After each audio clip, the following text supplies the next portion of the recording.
First of all, we would get rid of all the tariffs on the goods we don't produce, which are there to protect EU producers. Now, they have no effect on UK industry, but they do lower prices immediately, and that's very helpful. Secondly, we would be sensible to abolish all the EU tariffs that we would inherit on inputs, because this would make it easier for our industries to access the best value supply chain inputs from around the world. I mean, since these tariffs are very, very low, typically anyway, they're about a matter of a couple of percent mostly, if they're there at all, they're really not going to upset any UK parts manufacturers who are already doing very well anyway by selling all around the world, and also they've had a big Brexit devaluation. So they're going to be fine. Now you get on to the ones you're sort of saying, oh, well, there'll be terrible problems for the other tariffs that protect our farmers, you know, and meat, and also the manufacturers of cars, for example, who have 10% tariff on cars coming from around the world. And what I said is that politicians will pursue free trade agreements. It'll take a little bit of time, but it'll probably move over a period of up to 5 years while these things are negotiated and put in place. And over that time, industry and farming will have to adjust. But it would be a massive adjustment over a very short period, and there would be losers, wouldn't there? Well, the economy is full of losers at any point in time. Look at the high street today. The whole of our economy is constantly adjusting. Obviously, there's constant adjustment. It's the speed at which it happens that's No, critical. there's nothing unusual about the speed. As I've said, there's nothing very drastic about this. And you have to remember, we're an economy at full employment. And in these circumstances, what will happen is that some jobs will be contracted in some areas of the economy, and they'll expand in others. But in the process, we're cutting off access to our biggest market. No, we're not cutting off access to our biggest market. The whole world has access to the EU market on WTO rules, and they mandate that if the world satisfies EU export standards for their markets, they come into the EU.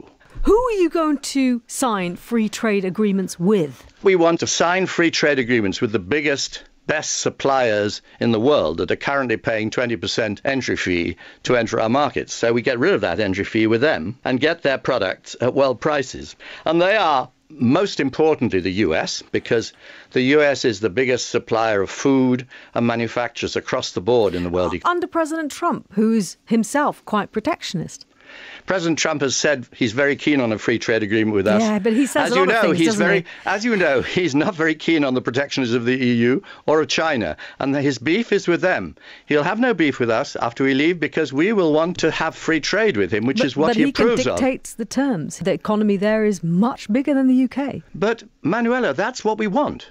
We want somebody to supply us with goods at world prices. But it'll be on farm products with the US. I mean, that is their big bugbear with the EU right now. And that means that it's a death knell to the farm sector here in the UK. I mean, that's a lot of jobs and a lot of businesses, a lot of families who will lose their livelihood. Well, you're jumping ahead, aren't you, to what the nature of the free trade agreement is and how far we will go. But they will dictate the terms. And how long it will take. They are so much bigger than the UK. There is no way the UK can negotiate with the US on an equal footing. Well, that's absolute nonsense, Manuela. We're completely free. We'll be a sovereign state. We can say we will have protection at this level or that level. We can make these decisions ourselves. For example, GM foods is a complete nonsense, the EU keeping GM foods out. So all that nonsense that the EU creates just to protect French farmers will go out of the window. OK, none of this solves the Irish border issue, which is that a hard border is not acceptable to the European Union.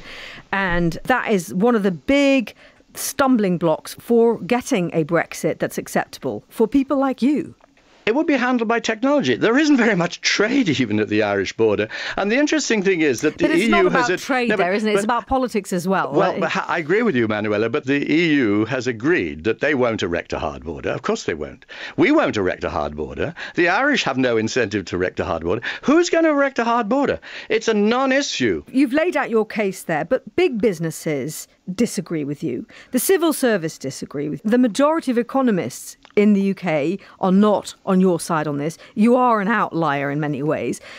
If it is as simple and as straightforward as you say, why does no one agree with you? There are very strong vested interests on this issue, Manuela, very, very strong indeed. The whole of industry, as you refer to it, by which you mean manufacturing and big farming, of course, they've got a strong interest in staying in the EU. Most economists have as their clients big businesses who have a strong interest in being in the EU. The civil service has a strong interest in being in the EU because it enables them to have access to more positions of power around the world. There are a lot of vested interests in this business. It's very naive of you to suggest that all these people have reached their positions on intellectual grounds, looking at the interests of the British people and the interests of the British economy.